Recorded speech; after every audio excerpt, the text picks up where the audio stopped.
Okay, so it says it's preparing. There's a bar going slowly.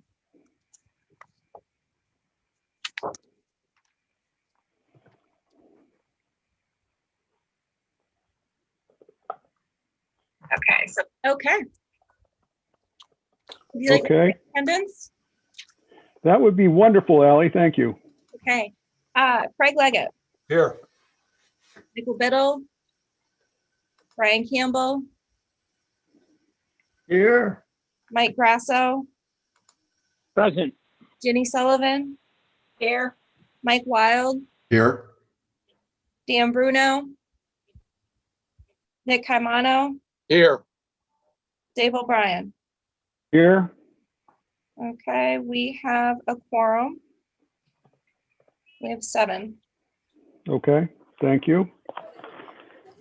And the agenda is to discuss the application for Hacker Boats for assistance with their move. We did have a public hearing. I will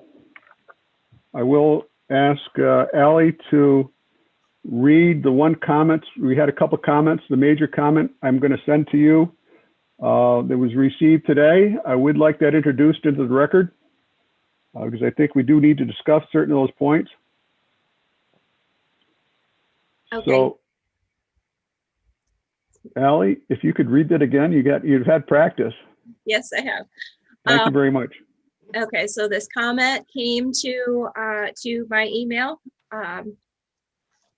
from a Queensbury resident in regards to the Hacker Boat consideration. The Hacker Boat Company has decided to move their operations from Ticonderoga to Queensbury. While this location is already in the works, the IDA is contemplating awarding public assistance in addition to the assistance already awarded by the state several years ago. This is bad news for Ticonderoga.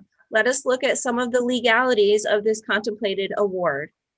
First, Part 250 of Title 19 NYCRR requires a statement in the application form that, quote, there is a likelihood that the project would not be undertaken but for the financial assistance provided by the state or authority, or if the project could be undertaken without financial assistance. A statement indicating why the project should be undertaken by the agency or authority, end quote. Second, referring to Section 874 of GML 18-A, which establishes the power of an IDA. 4C, with respect to projects authorized pursuant to paragraph B of this subdivision, no project shall be approved unless the agency shall find after the public hearing required by Section 859A of this title that undertaking the project will serve the public purposes of this article by preserving permanent private sector jobs or increasing the overall number of permanent private sector jobs in the state.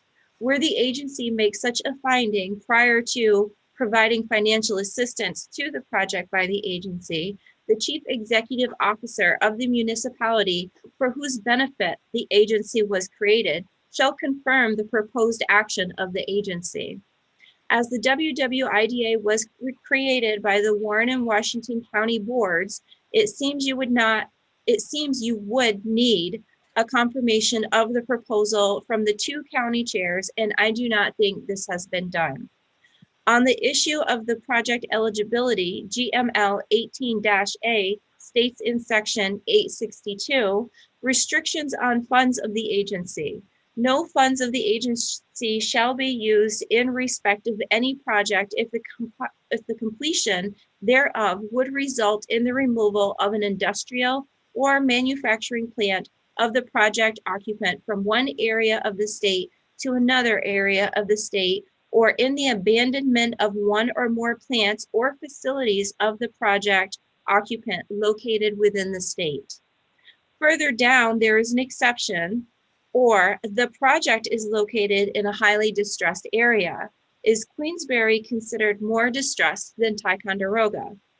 The building has been purchased, the jobs are on the way. Why should the IDA further subsidize this business decision at the expense of all taxpayers in the county and the state. So I do would like Kara to respond to those, and I also will go through the application and how he answered some of those questions. So, Kara, would you do the legal part of it, please? Sure. The first item is the first item that is addressed is whether or not the project would be able to be completed without financial assistance from the IDA. I believe the applicant answered that question, that they would not be able to move forward without the assistance based on their financial situation. In the alternative, there would need to be a reasoning as to why financial assistance would be provided if they said, yes, we're going to go forward regardless with or without you. I don't know if you want to speak to that, and then I can do the other ones, or. I can. In his explanation, he refers to the new facility would support the business expansion and provide the basis to increase boat manufacturing. However, the costs associated with acquiring and refitting a new facility can be challenging. HP's concern is that without assistance from the agency, HP would not be able to pursue the project as described and thus would thwart HP's expansion. HP is seeking assistance in the way of mortgage tax exemption and sales tax exemption during the renovation phase as a way to make the investment more attainable. HB believes that a property tax exemption over the course of HP's operation will certainly reduce our operating costs, effectively enabling HB to offer a more competitive product. That was in the application that's posted online, so I just want to make reference to that. He does go through several reasons why a move is necessary, but we'll talk about that in a minute. So the next group of comments that he makes, I think are supposed to be addressed to section 862 of general municipal law.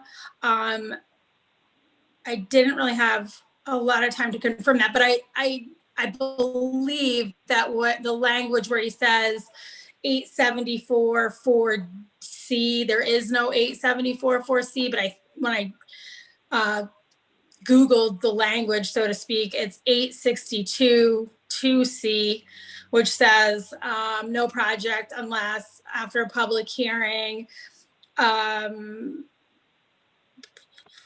will be taken unless the undertaking will serve public purposes by preserving permanent and private sector jobs, etc. Where the agency makes such a finding, then we would need to get the approval of the CEOs of both counties. That subsection C refers to projects approved under subsection B, which are retail projects.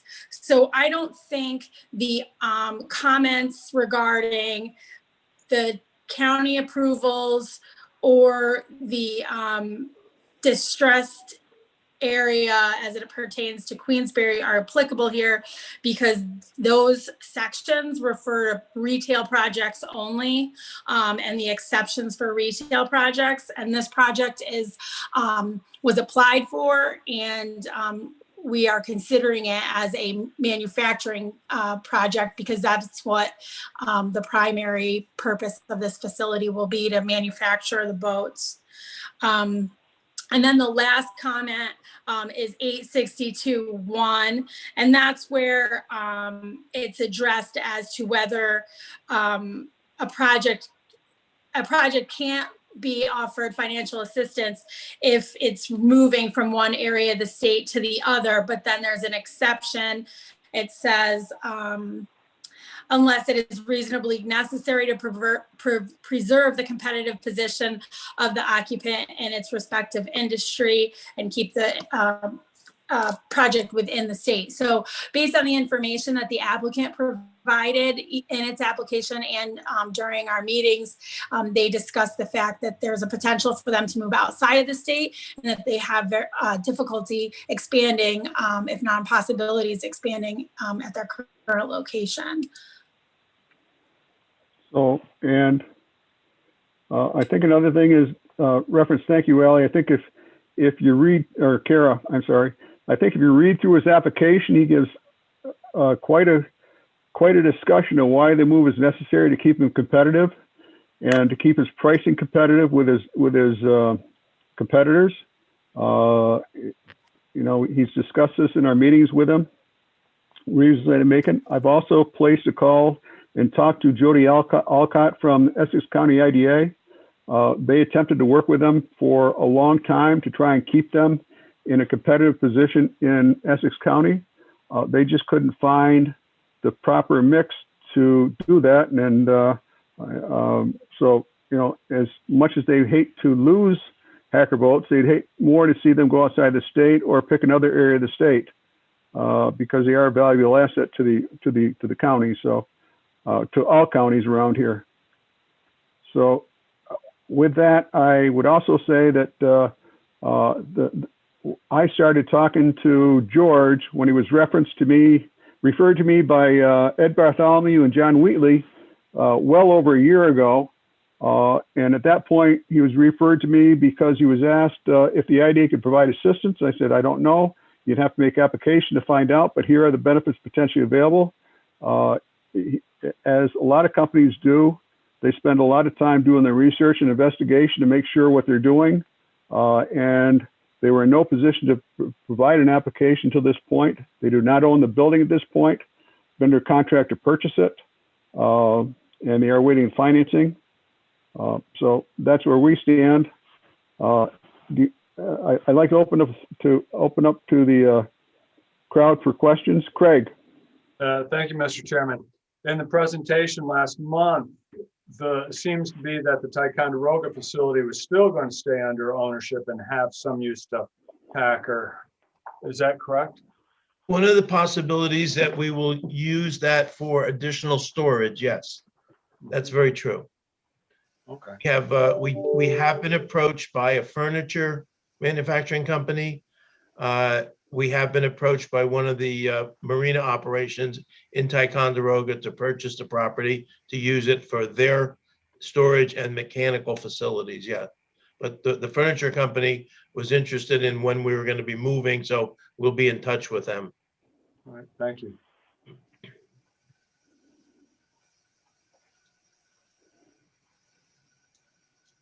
Other questions or comments?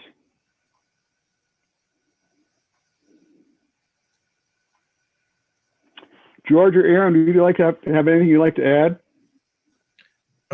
David, I don't, unless Aaron has something. Aaron, Can you hear me now? Yeah, Okay. Yeah, sorry, I've been having some phone. No, I don't have anything to add at this moment, or unless there are other questions for us that we can help with. I think we're okay. One of the questions that was brought up that I don't think we covered was that there was reference that I think it was back in 2013 that Hacker Bolt was offered assistance in the terms of $600,000. Can anyone shed some light on that? I got a call into Jody Alcott, but she hasn't returned my call at this point. But George and Aaron, you should know. Yeah. So in 2012, we applied through the CFA application, CFA grant, and we were awarded $600,000. $600,000, I guess Excelsior grant is the proper term. We have not taken advantage of that. It potentially could still be on the table. It's not something that we've stayed on top of. We weren't in the position to make the move when we started that grant process. And that is largely, if not solely, based on job creation. So as a part of that application back in 2012, we were looking at different numbers. So our business has changed since then. And I think what we're looking at from a staffing perspective has changed. So I don't even know if that would be something that's even that we could take advantage of at this time or down the road. But it is a job creation based grant, and we have not received anything for that, nor have we taken any advantage of it at all. And I think there's a reference in this fellow's letter, I forget his name now, from Queensbury, about I think he was more specific. I look at the letter and indicated that there was some offer from Essex County and I don't know whether he's mixed up the two programs, but we did not take any assistance from Essex County or from anyone else there. They were trying, the town of Ticonderoga was trying to extend its public, the underground water to the neighborhood across the street from us. They were going to include us in, but I don't believe that ever happened either. I don't remember where they were getting their funds for that, but they did, offer that to us, which of course, we would have certainly been happy to be on the town water system instead of the two wells that we had. But again, that didn't come to fruition. I think that my interpretation of that question was that there was a mix-up as well with the amount of money that he referenced and where it was coming from, because Essex, Right. there was never any sort of incentive that we sought out that I recall or that we were offered. Okay. And since that time, Aaron, it's Mike Grasso, since that time, you guys have employed people, how many people up there since 2012 or whenever? Well, we've, yeah. Go ahead, Aaron. Sorry. I was going to say, at this time, we employ a little over 30 people. Our level of employment has certainly increased and decreased over the course of the last 7 years. And with no subsidies from any municipality up there or from the state? That's correct. No, No? we've not taken any. Oh, there's yeah. no money. Yes. No, the answer is no, that's correct. Okay. Kara, do you have any more comments? I knew you had a couple issues you wanted to talk about. I just had a couple of questions about the lease agreement for the existing lease agreement, because in order for us to grant the sales tax exemption, if that's something that you need up front, assuming the board moves forward with your project, we'll need to have a copy of that lease agreement in place, or a copy to review, to be sure that you have the authority to make changes, et cetera, to the facility. The other item that I had requested information on was the status of your financing. And your attorney got back to me and indicated that you're currently applying for the financing. Well, specifically, Carol, let me just, so everybody be specific about this. We have two sources on the financing. One is a 504, SBA 504 loan, which we are going through Pursuit in Albany. Ross Panko is our rep there. The second is discussions that we are having with an individual investor to do the real estate portion with me. That unfortunately, there's going to be a meeting. I've met with them. There's a deal on the table. I was supposed to meet with them tomorrow, but illness postponed it till next week when I'm back in town. So that's up to date where we are. The problem with the 504, if you're familiar with it, it does entail presenting tax returns and a lot of details on other entities that I own. So a lot of those tax returns at the moment are at the outside accountant. So you have to present 100% package when you do that. And it becomes a bit of a paperwork catastrophe. But that's where we are on the financing part. Okay. And Carol, one other thing, I'm sorry. I think we can send it to you independently, but I believe we did provide that document initially. If you don't have it, I'll send it to you tomorrow. The lease. Kara, you're muted. Sorry. Yeah, that would be great. I can go through things again to see if I have it. I might have skipped over it, but if you can't, just reach out to me and I'll send it to you. Okay, great. Kara, do we have all the requisite insurance documents, certificates of insurance showing products and completed operations along with the umbrella? No, we wouldn't get that at this stage yet. We would request that before we issue sales tax documents.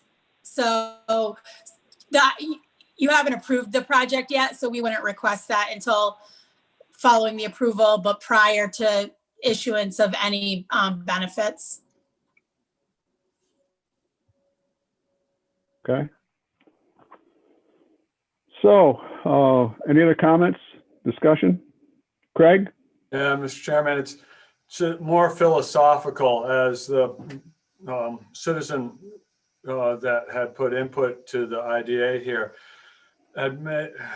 said that this comes at any actions by the IDA is at the expense of the taxpayers of the county.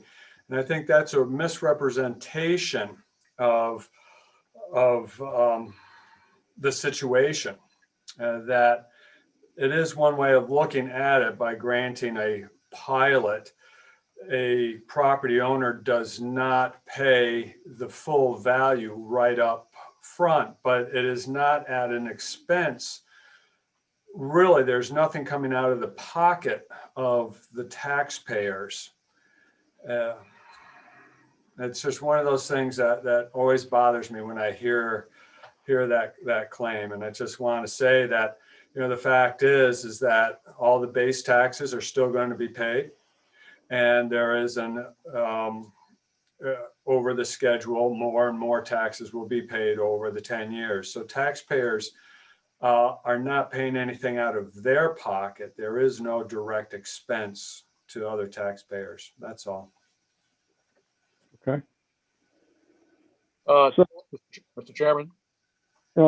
Nick? Yes, sir. Thank you. Thank you. Craig, thank you for saying that. I was going to do that too, but you do it better than I, and it needs to be said because the people who are constantly throwing bricks through the Post-Star's front page simply don't understand that. I can't understand why that letter was written when it's clear that the law says if someone is leaving the state, we have a perfect right to do what we're doing, and so does the applicant. It bothers me no end. Can I ask though, how will any employees come down from Thai with you?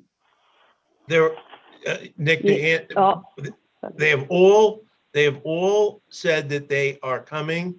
As a matter of fact, we have made arrangements through Shimmerhorn Properties they have a contact that they can call there to show them apartments.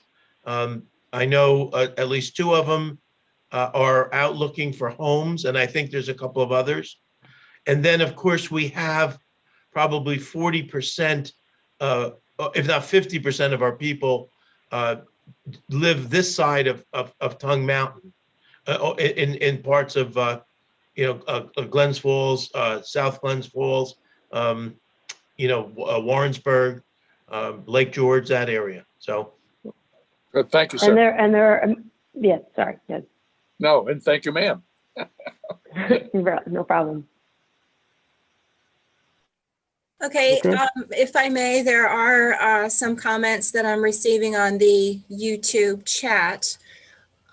This question is for Mr. Badcock.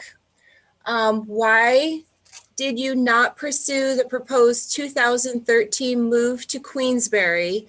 It seems the reasons for moving now are the same as they were then. I'm assuming that they're talking about the piece of property that we did buy from the county that was located out by the airport in the proposed industrial park. And the answer to that question is when we hired an engineering firm, they found out that the water table was much higher than had been indicated in the reports that the county had secured, I believe, 2 or 3 years before. And so that problem would have caused, I forget at the moment how much it was, but it would have caused a problem in how the building was going to be laid out and the construction costs. And so we decided not to take that piece of property, and the county gave us our money back. If memory serves you correctly, there is a lot of ledge in that area and excavation for a foundation and for it would be substantial also.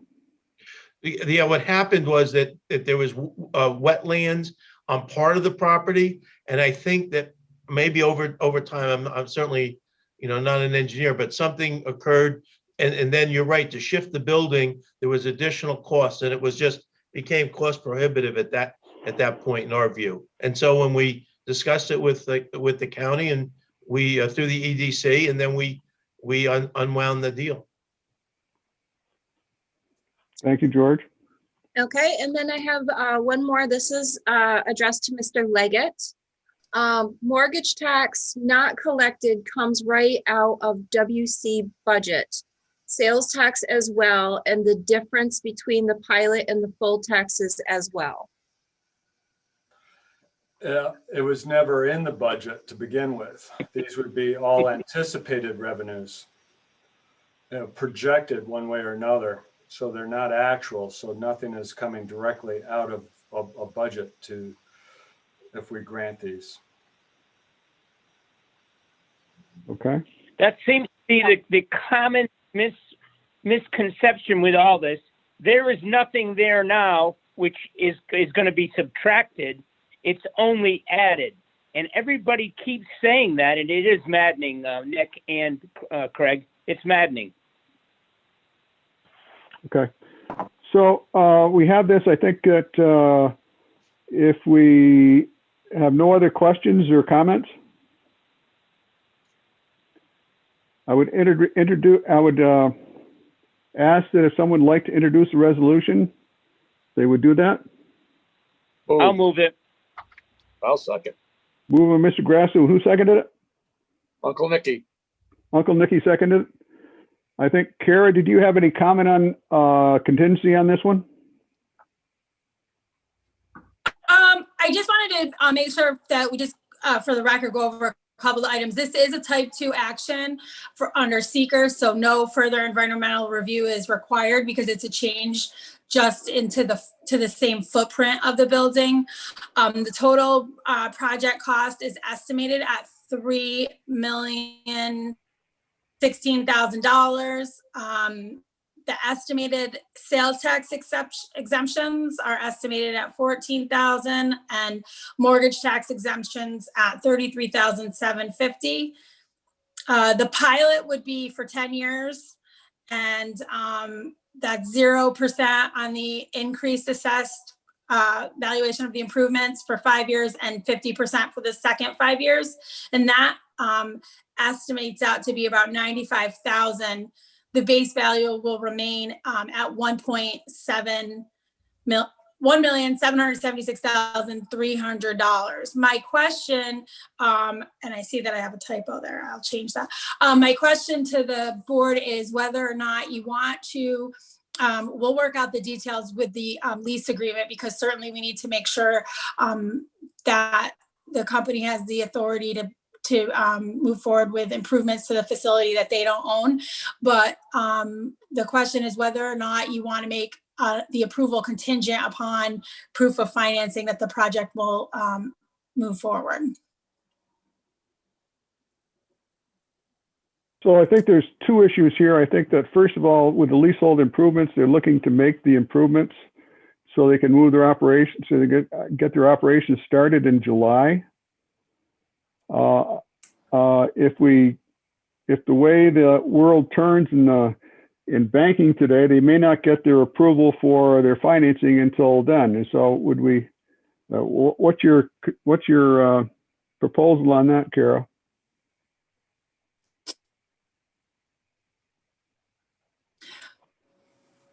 Well, generally, we're in a situation where the company is in a position.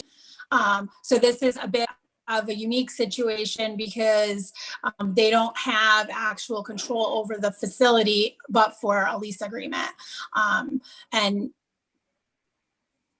it's an unrelated parties that are in this lease agreement. So it's a bit unique. we can move forward with the sales tax piece with the understanding that that lease is going to delegate the authority to the company and then on to allow the improvements under this through the IDA. But I think we'd want to make sure that the project is able to proceed with the financing so that we don't later find ourselves in a situation where we've got to go back and recapture Okay. if the project doesn't move forward in the through. So we should make, if we're going to vote on this, we should make this contingent on review of the lease and the financing. Yes, that would be my recommendation. Should it be and/or financing? My recommendation would be to review the lease and obtain, at least a commitment from the lender that the Okay. project's moving forward. Okay. Would someone like to make that amendment, please? I'll do that since I made the original. And I'll second it. Mr. Grasso, and who was the second? Nick. Nick, I should have realized. Okay. Any further questions or comments, discussion? Yeah, Mr. Chairman, is July 31st too tight of a sales tax exemption end date that's in the resolution? That date is from the company. We've asked them for to confirm that, and that was the date that was confirmed. Okay, if we're comfortable with that date. Okay. Then I call for roll call on this one, please.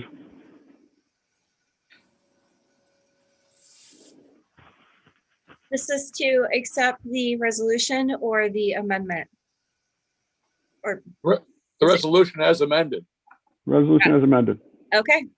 Craig Leggett, Yes. Brian Campbell, Yes. Mike Grasso, Yes, Ginny Sullivan, Yes. Mike Wild, Yes. Nick Caimano, Yes. Dave O'Brien, Yes. Dan Bruno's here also. Yes. hi Dan, yes, okay, gotcha, thank you. Okay, I did got we here miss late, anyone? sorry. Did we miss anyone? I think we Okay. missed Campbell. He fell on the floor. He said yes. Yeah, I'm only kidding. okay. All right, that concludes that part of it. I just did want to inform you that at the executive meeting, we'll be introducing a bonding from Highland on the park. Highland Glen, I'm sorry, for expansion of their senior citizen housing and assisted living facility up there. So that's nice to have that come in. They've been working on that for another couple of years. And I think that last year at this time, they contacted us, and I think COVID threw them off again. So we will start that process again. So thank you very much. Any other comments for the good of the public? Just a question, Mr. Chairman. I think you meant the Glen at Highland Meadows. Is that what you're talking about? Yes. Okay. You should have the resolution, I think, the application. I think that Ally sent it out.